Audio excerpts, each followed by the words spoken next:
John, pailan ng motor, John. Bibili ako ng niyog. Biko na tayo. Ayun ang motor ng John, oh. Magbibiko kami. Si Gary ay mayroon siyang malagkit na purple. Huwag na lang yung balay tigi, ah.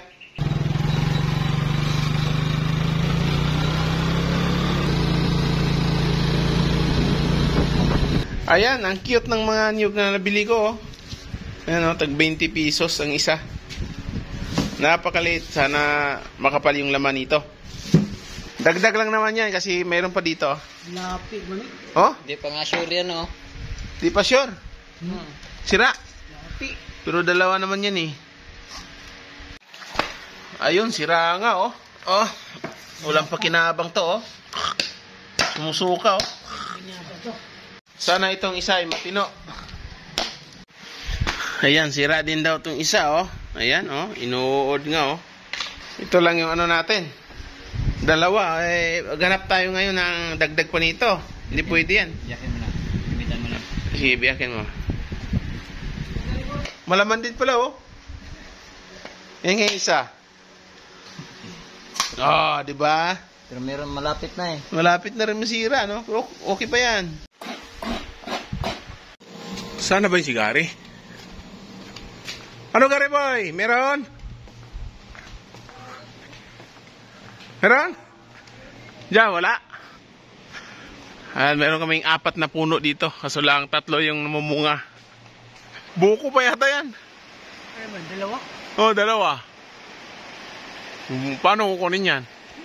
O sige, sungkitin natin. Ayan, sinusungkit na ni Gary. Ang 2. Wala pa yatang laman. Biyakin mo diretso, may tubig pa ba? Walang laman. Wala laman. Wala talaga. Wow. Ayun. Pambirang buhay, malas naman. Walang laman. Tubig lang pakinabangan mo dyan. Oh, sayang. Sayang. Inumin na lang natin yung ano nito. Yan, oh. Tubig lang, eh, walang laman.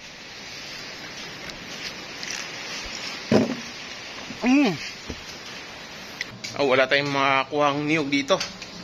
Sa kapitbahay kaya. Punta tayo kay Ate Hiling kaya, no?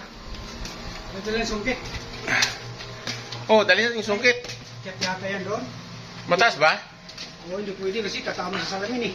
Ayan, pupunta kami sa kapitbahay namin. Kaibigan namin. Baka mayroon doon.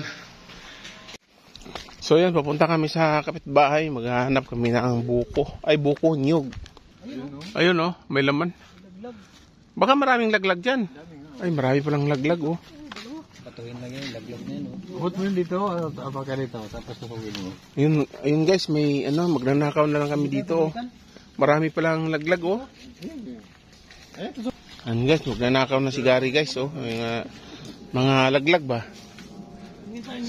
Ay, sigurado nyo, baka may ano dyan, ha? Abot mo? Ako na lang.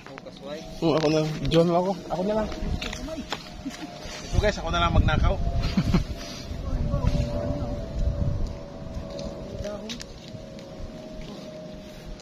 Ano? May laman? Ang dami, ah. Tama na, baka mahuli tayo. Tatlo. Lugin mo daw. Alog natin. Oh, meron. Alog ko. Alog. Isa. Ayan. Alog din. Ayan. Alog sila. 2. Ay, 3. Alog. 3 sila may alog. Puro kalog. May blue ternit pala dito, oh. You know, blue ternit. Ay, binalatan na ni Gary. Pero yung nabalatan na, oh. Ganyan lang siya kalaki, oh. Sinlaki lang din yung binili ko kanina. Yan. Pero okay na yan. Dahil 3 naman yan, eh. Ayan, habang nagkakagod pa sila ng niyog, may gagawin ako dito sa sasakyan.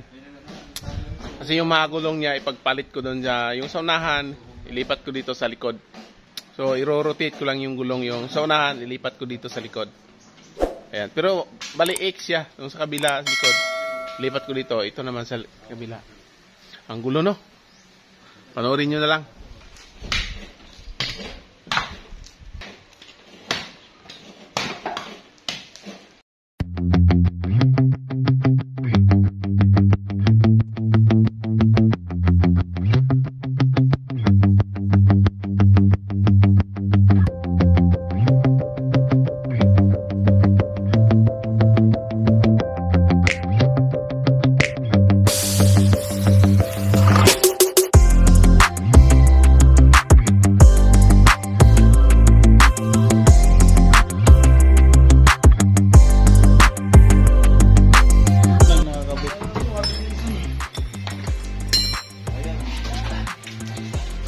Talaga yun.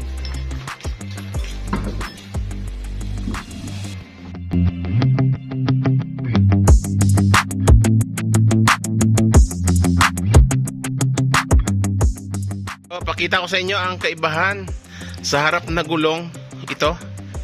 Ayan, oh. Hindi siya pantay, oh. Kung kumpara natin doon sa kabila, pantay na pantay, ano. Ito, pantay na pantay siya. Kaya hindi siya maingay.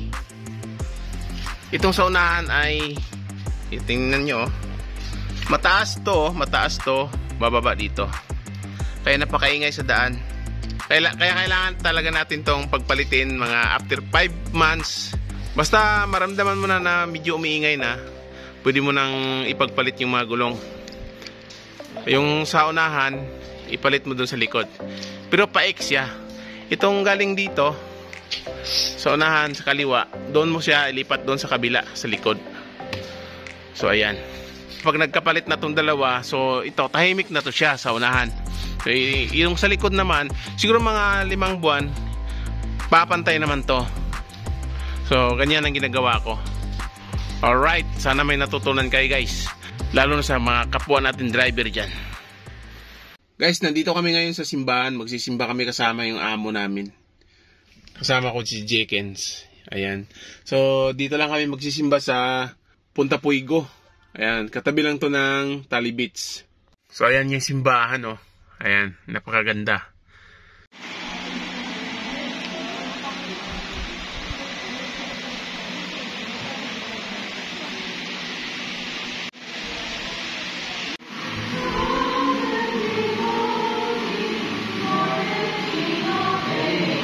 Ayun, kagagaling na namin simbahan. So, siyempre nakakagutom. Ritso na tayo dito sa kusina. Ayan. So, anong ulam natin, te?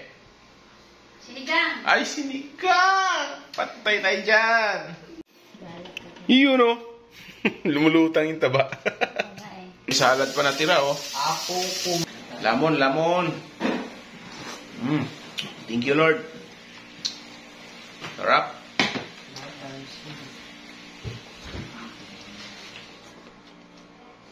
Alright guys, busog na tayo.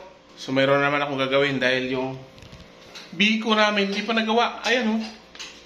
Kaya banatan ko na to. Pero yung malagkit namin na purple, ayan, oh, luto na. Kanina pa. Malamig na nga, oh.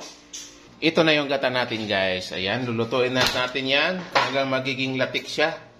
Iba yung latik sa Bisaya guys, kasi latik siya yung malapot. Pero yung latik dito sa Tagalog, yung lunok sa atin. Yan ang latik sa kanila. Kumukulo na guys. Ayan guys, naglalangis na.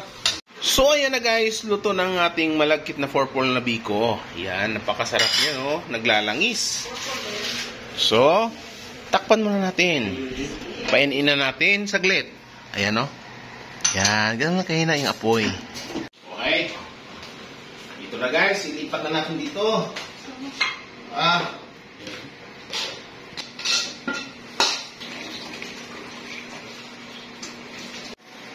Yan ang pagkaluto ng biko na pinakamasarap guys.